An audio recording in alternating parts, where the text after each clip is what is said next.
Friday morning எழுந்தோடனே first பாத்திரம் wash பண்ணி வச்சது எல்லாத்தையும் எடுத்து அடுக்கிட்டேன். அதுக்கப்புறமா நான் பச்சை பட்டாணி இது பச்சை பட்டாணி இல்லை, காஞ்ச பட்டாணி. இது நைட்டு ஊற வச்சுட்டேன். ஸோ இந்த தேர்ஸ்டே ஊற வச்சுருந்தேன். ஃப்ரைடே காலையில் ஏஞ்சோடனே குக்கரில் இது நான் கரெக்டாக 3 விசில் வர வச்சு எடுத்தேன். ஸோ அப்போ சாஃப்டாக குக் ஆகும். இன்னும் உங்களுக்கு நல்லா சாஃப்டாக குக் ஆகணுன்னா ஒரு 5 விசில்ஸ் வர வச்சு எடுத்திங்கன்னா நல்லா உங்களுக்கு நல்லா மேஷர் அளவுக்கு குக் ஆகிருக்கும். இன்றைக்கி நான் பட்டாணி கிரேவி சப்பாத்தி பண்ணிவிட்டு லன்ச் புதினா, அதுக்கப்புறமா பீட்ரூட் பொரியல்.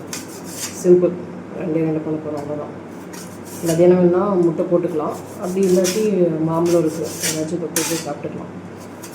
குழம்புலாம் அதை வைக்க போகிறதில்ல, ஏன்னா மார்னிங்கே கொஞ்சம் ஹெவி ஆகிடும். அதுக்கப்புறமா என்ன ஃப்ரூட் சாப்பிட்டு கரெக்டாக இருக்கும்.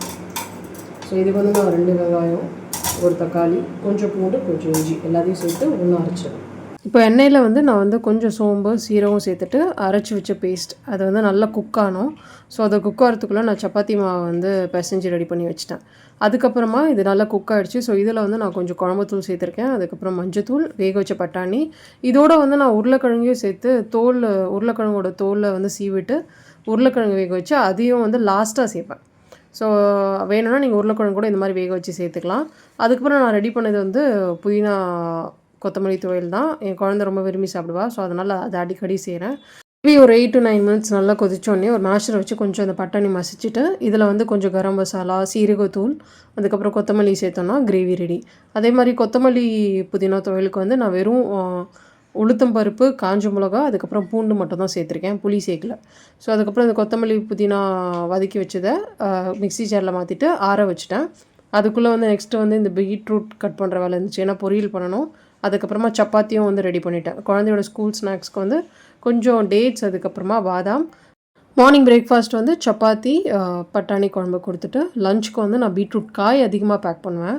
ரைஸ் கம்மியாக தான் இருக்கும். ரைஸில் கொஞ்சம் புதினா துவையல் சேர்த்து அது குழந்தைக்கு கொடுத்துட்டேன். ஸோ அதுக்கப்புறமா வீட்டுக்கு என்னோடய பிரேக்ஃபாஸ்ட் சாப்பிட்டு முடிச்சுட்டு ப்ரோமோகிரானேட் நிறைய இருந்துச்சு, அதெல்லாம் ஃபஸ்ட்டு கட் பண்ணி எல்லாம் க்ளீன் பண்ணிவிட்டு அதை ஜூஸ் பண்ணி போட்டு வச்சுட்டு அதுக்கப்புறமா மிக்ஸி ஜாரை கழுவிட்டு அதே மிக்ஸி ஜாரில் நான் தேர்ஸ்டே அன்றைக்கி மாவு உரைச்சி ஃப்ரிட்ஜில் வச்சுட்டேன். ஸோ காலையிலே நம்ம மாவு அரைச்சிட்டு கையில் மிக்ஸ் பண்ணி வச்சுட்டோன்னா நைட் டின்னருக்கு ரெடி ஆகிடும்னு சொல்லிட்டு நான் காலையிலேயே ஒரு 10 o'clockலாம் அந்த மாதிரி அரைச்சிட்டு கையில் மிக்ஸ் பண்ணி வச்சுட்டேன்.